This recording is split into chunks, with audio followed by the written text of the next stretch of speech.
Halo guys, selamat datang di perjalanan kita dari Homo sapiens menuju Homo Deus.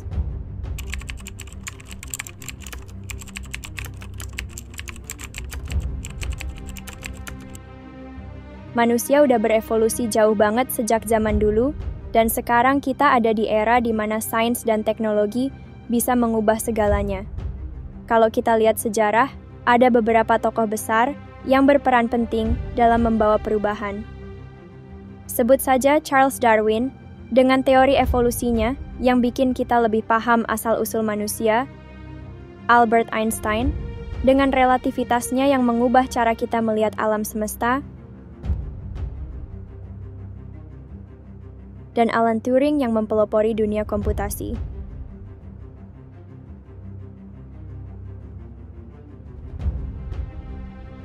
Lebih dekat lagi, ada Jennifer Doudna dan Emmanuelle Charpentier yang mengembangkan CRISPR.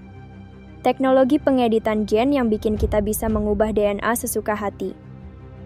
Jangan lupakan juga Elon Musk yang dengan inovasi-inovasinya di teknologi dan eksplorasi luar angkasa terus mendorong batasan apa yang mungkin dilakukan manusia. Dengan kontribusi mereka, sekarang kita berada di ambang perubahan besar yang bukan cuma mengubah hidup kita, tapi mungkin juga mengubah arti menjadi manusia itu sendiri. Dan di antara semua inovasi ini, ada satu hal yang berkembang pesat dan bisa jadi faktor penentu masa depan kita. Kecerdasan buatan. Evolusi teknologi dan bioengineering. CRISPR-Cas9 system is a tool for cutting DNA at a specifically targeted location. The technique has already revolutionized gene editing, but scientists are always looking for new possibilities. So what else can CRISPR do? Dengan CRISPR, kita bisa ngedit gen, bikin manusia yang lebih kuat, lebih sehat, bahkan lebih pintar. Bayangkan, mungkin dalam waktu dekat, kita bisa mengatasi penyakit genetik yang selama ini bikin banyak orang menderita. Misalnya, ada penelitian yang sedang berjalan untuk mengedit gen yang menyebabkan cystic fibrosis, penyakit paru-paru yang mengganggu pernapasan. Teknologi ini bisa jadi penyelamat bagi banyak orang. Dan jangan lupa, ada Lulu dan Nana, bayi hasil rekayasa genetik pertama di dunia yang kebal terhadap HIV. Ini benar-benar langkah besar. Two beautiful little Chinese girls named Lulu and Nana came crying into the world as healthy as any other babies a few weeks ago. Tapi ada juga kekhawatiran. Apakah ini bakal bikin kelas manusia super yang hanya bisa diakses orang kaya? Di mana etika kita kalau hanya segelintir orang yang bisa menikmati kelebihan ini?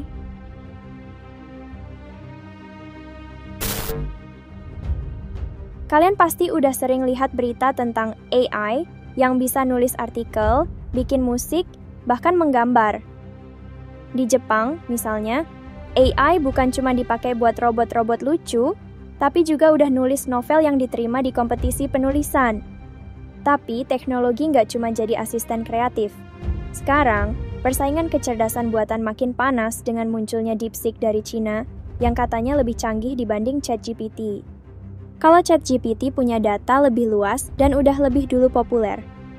DeepSeek fokus ke pemrosesan dokumen kompleks dan analisis mendalam, bikin aplikasi ini lebih paham konteks secara lebih presisi. Dampaknya, Cina makin merajalela dan bikin investor Amerika panik. Saham-saham perusahaan AI kayak Microsoft dan Nvidia sempat anjlok karena takut Cina bakal ngambil alih pasar.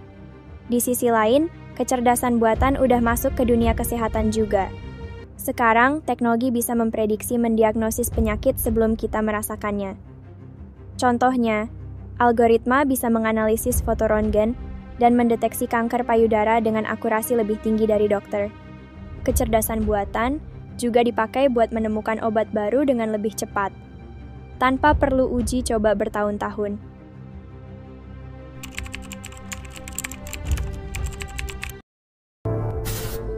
What if someday you could have personalized health insights that honor your strength,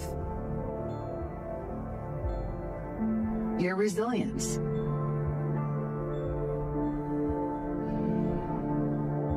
your family. Your needs as they evolve every day.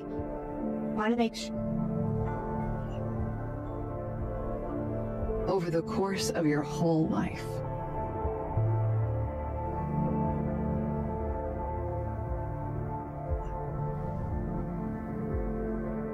In the future, your health journey should reflect everything that you are and help you make the right choices for your body.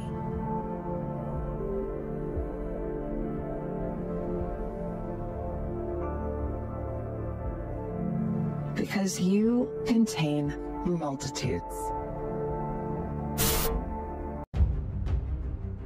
Tapi pertanyaan besarnya, apa yang terjadi kalau teknologi jadi lebih pintar dari kita?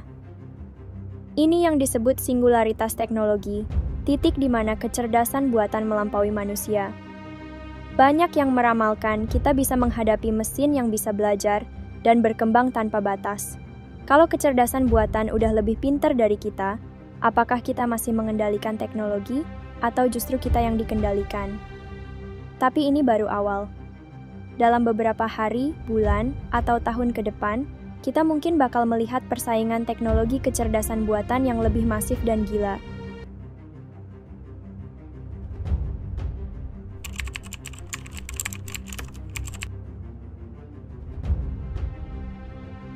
Kita bahas konsep yang agak mind-blowing yaitu immortalitas digital. Teknologi ini bikin kita bisa nge-upload pikiran ke komputer dan hidup selamanya di dunia maya. Nectome, salah satu perusahaan yang lagi nyoba ini, bahkan udah nemuin cara buat nyimpen otak manusia setelah mati. Misalnya, ada proyek-proyek yang bertujuan untuk membuat model otak manusia secara digital. Mereka berharap bisa memahami cara kerja otak kita dengan lebih baik, dan siapa tahu di masa depan kita bisa nge-upload pikiran kita ke dalam jaringan digital. Udah ada eksperimen sederhana, kayak iChatbot yang bisa ngobrol dengan orang yang udah meninggal. Bayangkan, kamu bisa ngobrol curhat sama nenekmu yang sudah meninggal, bertanya tentang kisah hidupnya. There are companies like Nectome that are attempting to preserve the brain and the mind. Our methods of analyzing the connections between neurons in the brain are getting really good. And so eventually be able to model the connections between all the neurons. And at that point, I'll have a better idea as to whether or not it's possible to upload the brain into the cloud. But we'll have to wait and see what happens. Upload is the process of basically copying and encoding someone's mental life onto a computer. Advocates of uploading believe that that would really be a way for you to survive the death of your brain. And now people say, well, if I'm immortal and I'm living my life inside a computer, isn't that rather boring?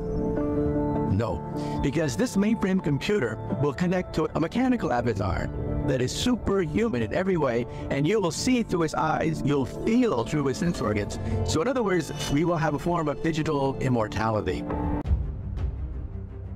Mungkin itu terlihat luar biasa, tapi banyak yang bertanya-tanya, apa itu bisa menggantikan kenangan kita dengan orang-orang yang kita cintai? Tapi pertanyaannya, apa kita benar-benar pengen hidup selamanya? Kalau kita bisa jadi abadi, apa kita masih punya makna hidup yang sama? Ada yang bilang kematian itu penting karena bikin kita menghargai hidup. Buku-buku dan film-film kayak Altered Carbon atau Black Mirror juga mengeksplorasi tema ini, mempertanyakan apa arti menjadi manusia dan bagaimana kita merespons kehilangan dalam cerita-cerita ini. Seringkali kita melihat dampak emosional dan etis dari keabadian digital.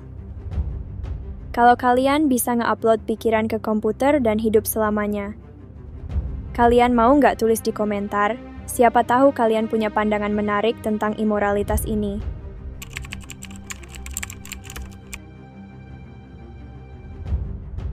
Sekarang kita masuk ke topik yang agak menakutkan.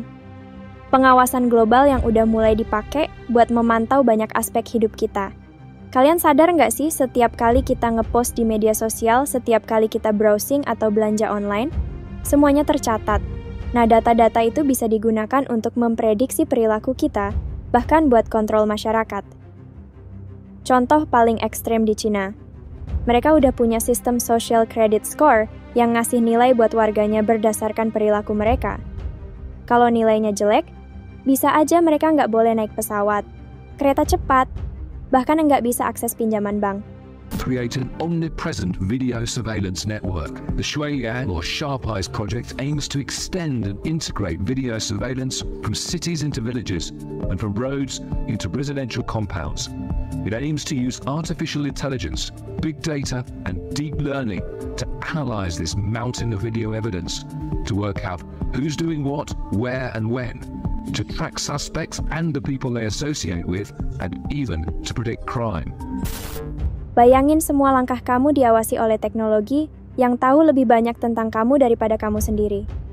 Teknologi ini juga dipakai dalam pengawasan CCTV di kota-kota besar untuk melacak orang dan perilaku tertentu. Jadi di masa depan privasi mungkin jadi barang langka ngeri kan?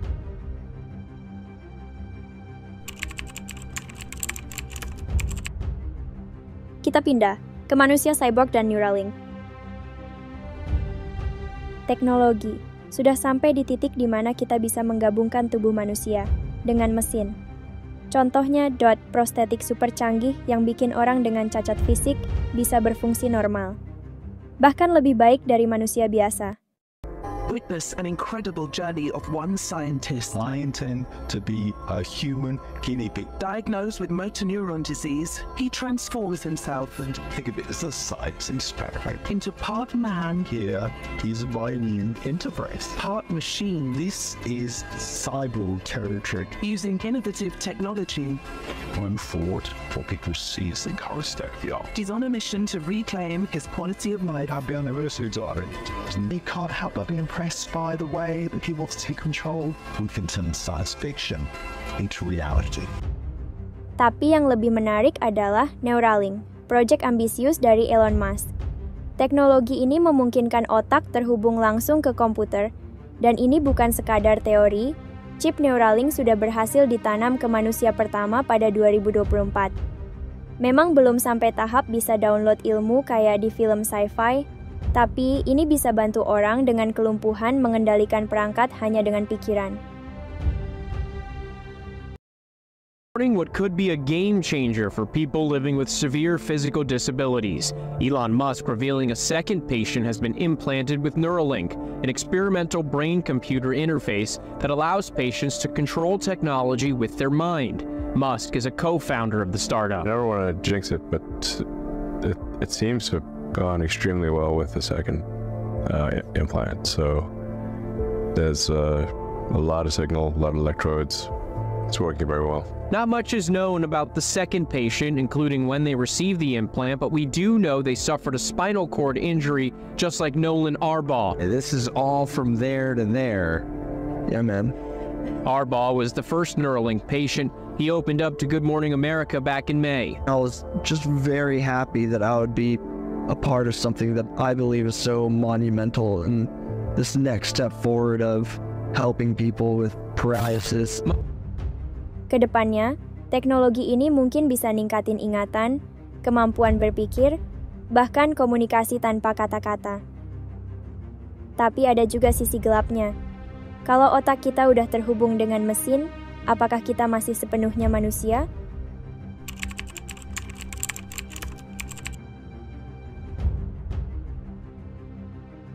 Agama di masa depan. Berevolusi atau hilang? Sekarang kita masuk ke topik yang agak sensitif, tapi penting. Masa depan agama di era teknologi yang semakin maju. Apakah agama akan tetap relevan, atau justru semakin ditinggalkan? Faktanya, banyak hal yang dulu dianggap sebagai keajaiban, sekarang bisa dijelaskan oleh sains.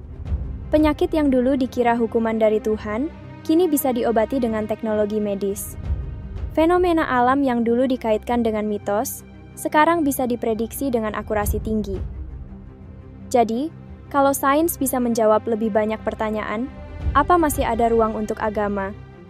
Kita udah lihat banyak gereja dan masjid mulai pakai teknologi, seperti live streaming, aplikasi digital, bahkan AI buat menjawab pertanyaan keagamaan. Tapi ini sebenarnya adaptasi, atau sekadar upaya bertahan biar nggak ditinggalkan.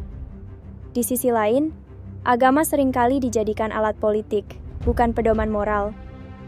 Di banyak negara, termasuk Indonesia, agama lebih sering dipakai buat mendulang suara pemilih ketimbang benar-benar jadi panduan hidup yang rasional. Fanatisme buta sering bikin orang lebih peduli pada simbol-simbol agama daripada nilai-nilai kemanusiaannya sendiri. Bahkan, ada tren menarik. Banyak generasi muda mulai meninggalkan agama atau mencari bentuk spiritualitas baru yang lebih masuk akal buat mereka. Fenomena ini bisa kita lihat di negara-negara maju, di mana jumlah orang yang mengidentifikasi diri sebagai tidak beragama terus meningkat. Di masa depan, mungkin kita akan melihat lahirnya agama-agama baru yang lebih berbasis sains dan teknologi, seperti transhumanisme dan dataisme. Kalau teknologi bisa bikin kita lebih sehat, lebih cerdas, bahkan abadi dalam bentuk digital, masih perlukah konsep Tuhan seperti yang diajarkan agama-agama lama? Atau bisa jadi agama tetap bertahan, tapi dalam bentuk yang berbeda. Bukan lagi sebagai doktrin kaku, melainkan sebagai filsafat moral yang fleksibel dan berkembang. Tapi kalau tetap berpegang teguh pada dogma lama dan menolak perubahan, bukan nggak mungkin agama-agama tradisional akan perlahan ditinggalkan. Jadi, pertanyaannya, apakah agama bisa berevolusi bersama sains, atau justru akan mati ditinggalkan zaman? Oke guys, setelah ngebahas perubahan besar yang bakal datang, kita harus serius mikir, kemana kita bakal melangkah? Bukan cuma soal teknologi atau inovasi, tapi tentang gimana kita sebagai manusia siap menghadapi era baru. Dan inilah masalahnya. Kalau kita nggak hati-hati, teknologi bisa menciptakan kesenjangan yang makin lebar. Yang kaya makin kaya, yang miskin makin tertinggal. AI, bioengineering, dan otomatisasi bukan cuma bikin hidup lebih gampang, tapi juga bisa bikin sebagian besar manusia kehilangan peran dan kendali atas hidup mereka sendiri. Jangan sampai kita cuma jadi konsumen, sementara segelintir orang menikmati kekuatan super yang ditawarkan teknologi. Jangan sampai kita jadi budak algoritma, cuma jadi angka dalam sistem yang enggak peduli sama kita. Teknologi seharusnya membebaskan, bukan memperbudak.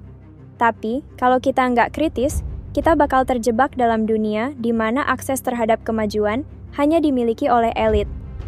Misalnya, di masa depan, mungkin hanya yang punya uang yang bisa meningkatkan tubuh mereka, memperpanjang umur, atau bahkan mengunggah kesadaran mereka ke dunia digital. Sementara kita, tetap manusia biasa yang gampang digantikan mesin.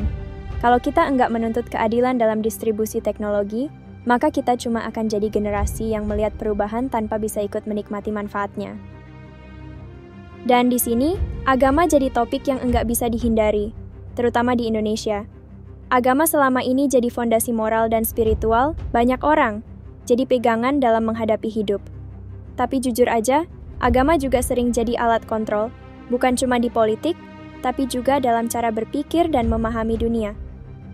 Ketika agama lebih sering dipakai untuk mempertahankan kekuasaan ketimbang membimbing manusia ke arah yang lebih baik, kita harus tanya, apakah agama masih menjalankan fungsinya, atau justru malah jadi beban bagi peradaban? Teknologi berkembang dengan kecepatan yang gila-gilaan.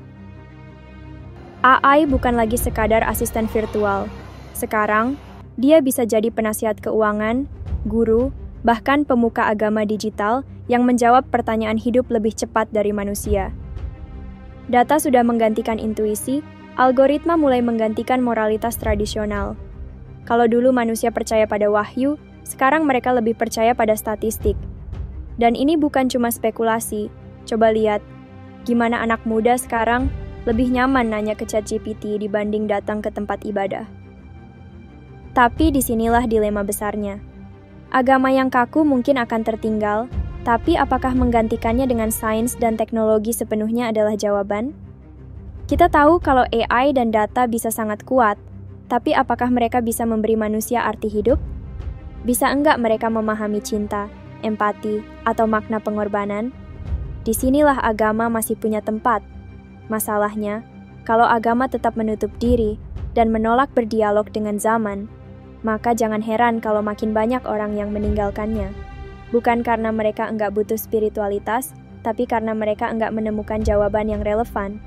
Ketika sains menawarkan keabadian melalui bioengineering, ketika teknologi bisa mengunggah kesadaran ke dalam dunia digital, agama harus bisa menjelaskan posisinya. Apakah jiwa masih relevan ketika kesadaran bisa diduplikasi? Apakah surga dan neraka masih masuk akal ketika manusia bisa hidup selamanya di dunia? Ini bukan soal menolak agama atau menolak teknologi, tapi tentang bagaimana kita sebagai manusia bisa berdamai dengan keduanya. Agama enggak boleh jadi penghambat kemajuan, tapi teknologi juga enggak boleh membuat kita kehilangan makna. Kita harus mencari keseimbangan, karena kalau tidak, kita bisa kehilangan identitas kita sebagai manusia. Jadi, pertanyaannya, apakah kita siap menghadapi perubahan ini? Apakah kita bisa menerima masa depan tanpa kehilangan jiwa kita?